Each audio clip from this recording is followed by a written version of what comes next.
নমস্কার বন্ধুরা, আজকে আমি বানাবো পুঁই শাকের রেসিপি। তো দেখতে থাকো। এখানে আমি পুঁই শাক নিয়ে নিয়েছি, এখানে মসুর ডাল নিয়ে নিয়েছি।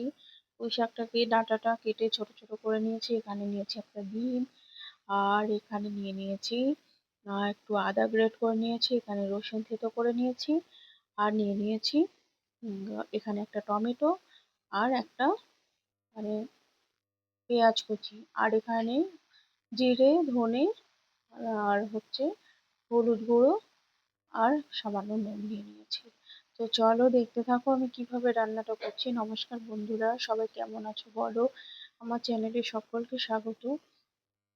তো দেখতে থাকো আমি কিভাবে রান্নাটা করছি। পুঁই শাক তো আমরা অনেকভাবে খেয়ে থাকি, তো আজকে আমি এইভাবে রান্নাটা করছি, তো ভাবলাম বন্ধুদের সঙ্গে শেয়ার করি। তো এখানে মসুর ডালটা খুব ভালো করে ধুয়ে নিয়েছি, পুঁই শাকটাও কেটে ধুয়ে নেওয়া হয়েছে। এখানে এবার এক এক করে সবগুলো দিয়ে দিচ্ছি। টমেটো, পেঁয়াজ কুচি, রসুন থেতো করে নিয়েছি, একটা গোটা রসুন থেতো করে দিয়েছি, এখানে চেরা কাঁচা লঙ্কা দুটো দিয়ে দিলাম, আর দিয়ে দিচ্ছি এখানে উম আহ আদা, আর এখানে দিয়ে দিচ্ছি গুঁড়ো মশলাগুলো। দিয়ে এবারে একটু তেল দিয়ে দেবো, বেশ খানিকটা। খুব বেশি তেল দেবো না, আহ, কিছুটা তেল দেবো, দিয়ে ভালো করে এটা আর একটু আহ, নুন দিয়ে একটু ভালো করে মেখে নিতে হবে। তো চলো, যদি আমার রেসিপিটা ভালো লাগে পারলে শেয়ার করে দিও। এখানে কিন্তু আমি গরম জল ব্যবহার করছি, পারলে তোমরা গরম জলটা ব্যবহার করবে, কেমন। আর এটা এবার সেদ্ধ হতে দেবো। সেদ্ধ হতে যতটা সময় লাগবে সেই মতো আঁচ কমিয়ে করে সেদ্ধ করে নেব। তো গরম ভাতে খুব ভালো লাগে খেতে, যাদের ভালো লাগে তাদের তো ভালো লাগবেই। আর যদি আমার এই পুঁই শাকের রেসিপিটা ভালো লাগে তাহলে পারলে শেয়ার করে দিও। তো এবারে আমি কিন্তু সেদ্ধ হওয়ার জন্য ঢাকা দিয়ে দিলাম। ঢাকা খুলে দেখে নিই কেমন সেদ্ধ হয়েছে। আর কিছুক্ষণ সেদ্ধ হবে, অনেকটাই সেদ্ধ হয়ে এসেছে। এদিকে আমি একটা ডিমের ভুজিয়া টাইপের করে নিয়েছি। আমি একটা ডিম ব্যবহার করেছি পরিমাণ মতো, মানে সবজিটা যেরকম হবে তার উপর ডিপেন্ড করে কিন্তু ডিমটা দেবে। তুমি দুটো তিনটে দিতেই পারো, আবার ছোট ছোট অমলেট করেও দিতে পারো। আমি এখানে ভুজিয়া টাইপের করেই দিয়েছি। তো দেখো এখানে কিন্তু ঢাকাটা আবার খুলে নিলাম, সেদ্ধ হয়ে গেছে, ভালো মতো সেদ্ধ হয়ে গেছে। খুব ঝোল ঝোল থাকবে না, বেশ মাখো মাখো হবে। তোমরা চাইলে একটু ঝোল ঝোলও রাখতে পারো। তো এবারে একটা পাত্রে ঢেলে নেব, নিয়ে কড়াইটা খুব ভালো করে পরিষ্কার করে নেব।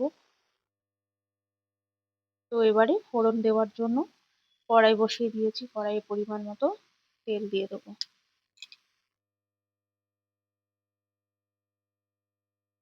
আর দিয়ে দিচ্ছি শুকনো লঙ্কা। ফোড়নে দিয়ে দিচ্ছি শুকনো লঙ্কা।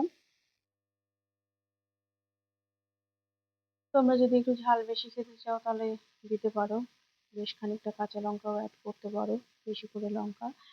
আমার এবারে দিয়ে দিলাম পাঁচ ফোড়ন। আমরা খুব ঝাল খাই না, ওই জন্য অল্প, মানে ঝালটা হলে ভালো লাগে, যে কোনো শাক একটু ঝাল হলে বেশ টেস্টি লাগে। তো পেঁয়াজ, এখানে একটু পেঁয়াজ কুচি দিয়ে দিলাম, পেঁয়াজটা বেশ ভালো করে লাল লাল করে ভাজা ভাজা হতে দেবো। যেহেতু রসুন আমি সেদ্ধর সময় দিয়েছি বলে ফোড়নে দিলাম না, ফোড়নে দিলে বেশ ভালো লাগে, কিন্তু আমি আর দিলাম না। তো দেখো পেঁয়াজটা বেশ ভাজা ভাজা হয়ে গেছে, এবারে আমি সেদ্ধ করে রাখা পুঁই শাকটা ঢেলে দেবো। ঢেলে দিয়ে খুব ভালোভাবে নাড়িয়ে নেওয়া হচ্ছে।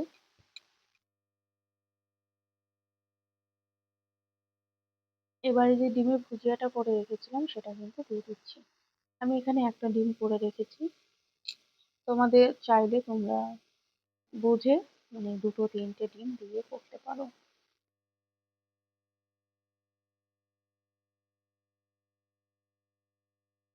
খুব টেস্টি হয় কিন্তু এই পুঁই শাকের রেসিপিটা, একবার হলো বন্ধুরা যদি না খেয়ে থাকো ট্রাই করো, খুবই ভালো লাগবে তোমাদের। এখানে স্বাদ মতো আবার একটু নুন দিয়ে দিলাম।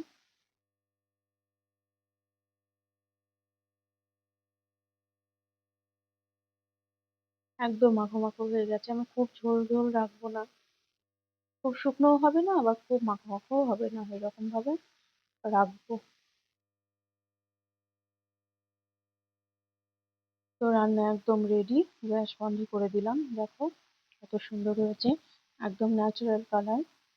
তো বন্ধুরা তোমরা মানে যদি ভালো লাগে আমার এই পুঁই শাকের রেসিপিটা, তাহলে কিন্তু কমেন্টের মাধ্যমে জানিও। আমি একটা পাত্রে এবার ঢেলে নিচ্ছি।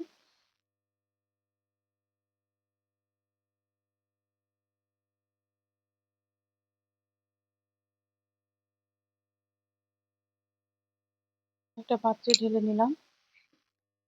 আবারও কোনো একটা রেসিপি নিয়ে চলে আসবো। নমস্কার।